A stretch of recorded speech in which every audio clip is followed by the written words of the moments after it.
Hello, everyone. Good morning. I wanted to continue on my legend series, and today I wanted to give someone who had the most unorthodox batting style, but who was one of the most reliable test batsmen who scored plenty of runs, 20,000 international runs, and more than 11,000 test runs, and someone who Shane Warne described as a bloke that you need to crowbar away from the crease, which is a massive compliment about how difficult it was to get him out.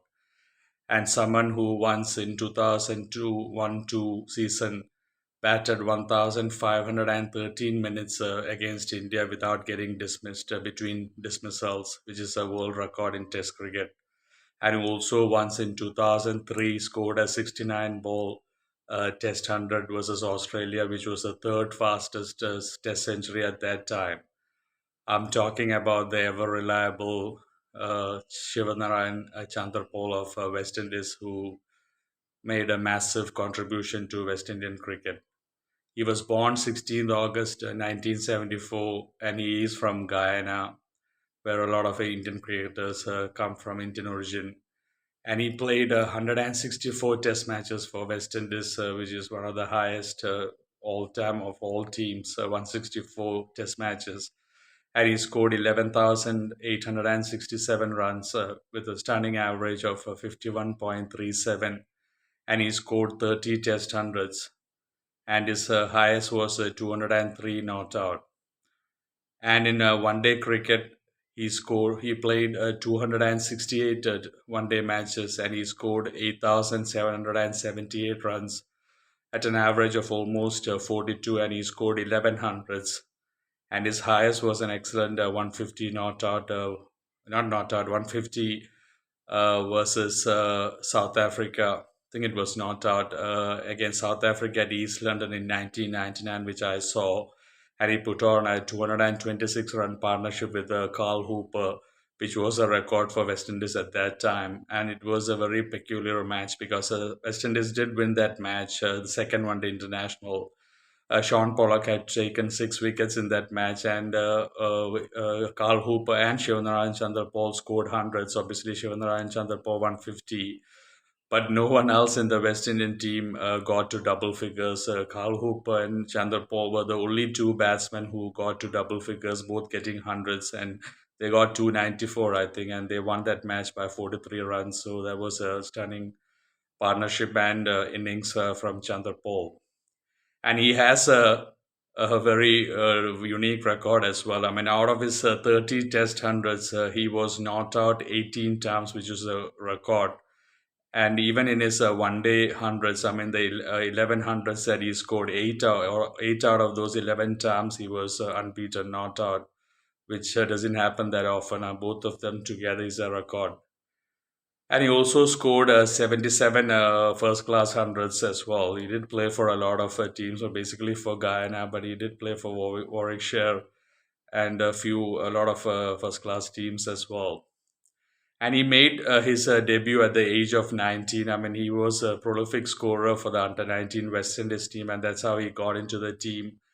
But it took him 18 test matches to score his first test 100. He was notorious for not converting 50s into hundreds. But then obviously he scored those 30 hundreds. And he has also captained West Indies 14 times in test matches and 16 times in one day internationals. And he was one of the Wisden cricketers of the year in 2008. And once in a series against India, he scored three test centuries in three different test matches in a five test series. And he also scored three half centuries against India. And India was his favorite opposition, like all Indian fans will remember. He has scored seven test hundreds against India. And he has scored test hundreds against all test playing nations except Sri Lanka.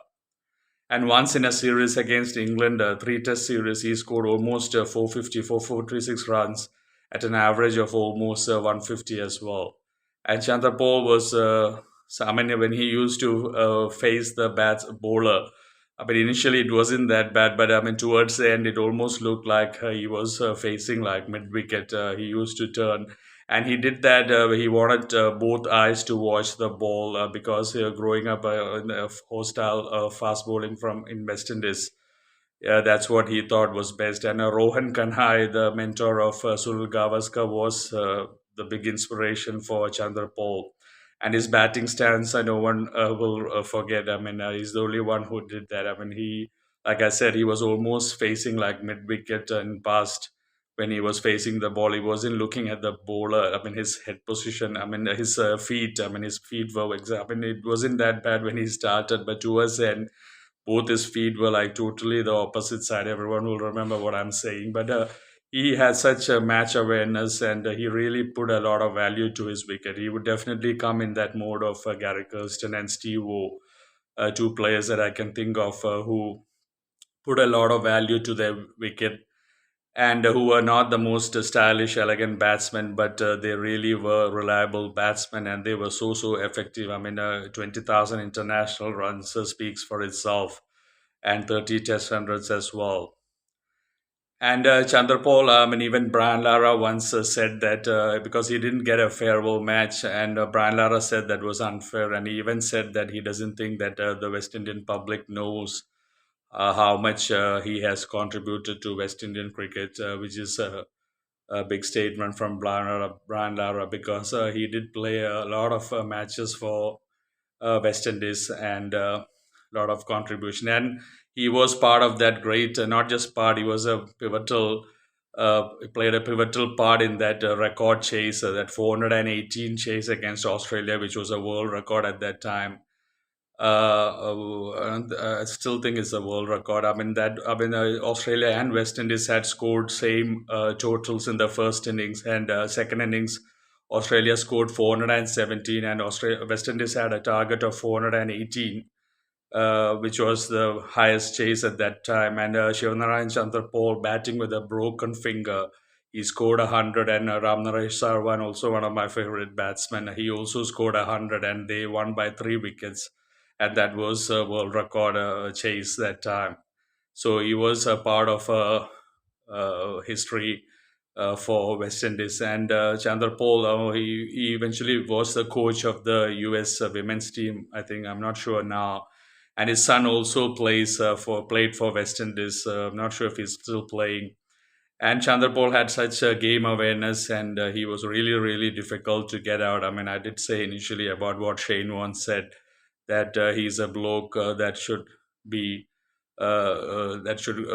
crowbarred away from the crease. I mean, that was how difficult it was to get him out. And at a time when West Indian cricket was weak, especially mid 90s to the 2000s, if he was in that solid for West Indies, they would have lost a lot more test matches. I mean, he was the most difficult wicket to get. I mean, Brian Lara, obviously, without any doubt, were their best batsman. But Chanderpaul was the one who was most difficult to get out, and he did contribute a lot to West Indian cricket. So anyway, that is my video on Shivnarayan Chanderpaul, and I just want to say thank you so much to Shivnarayan Chanderpaul, and well done, and congratulations for all the contributions you have done for West Indian cricket for scoring 30 test hundreds, 11,867 test runs, 20,000 international runs, and for showing the world how important it is to value your wicket. There aren't a lot of batsmen who value their wicket more than you, and you build up a stellar career around that, even with an unorthodox batting style. But you are someone who I definitely respect immensely and learn a lot from, and a lot of people will definitely have a lot of respect for you. I mean, everyone knows how difficult it was to get you out. So that is my video. Thank you, everyone. Take care. God bless you.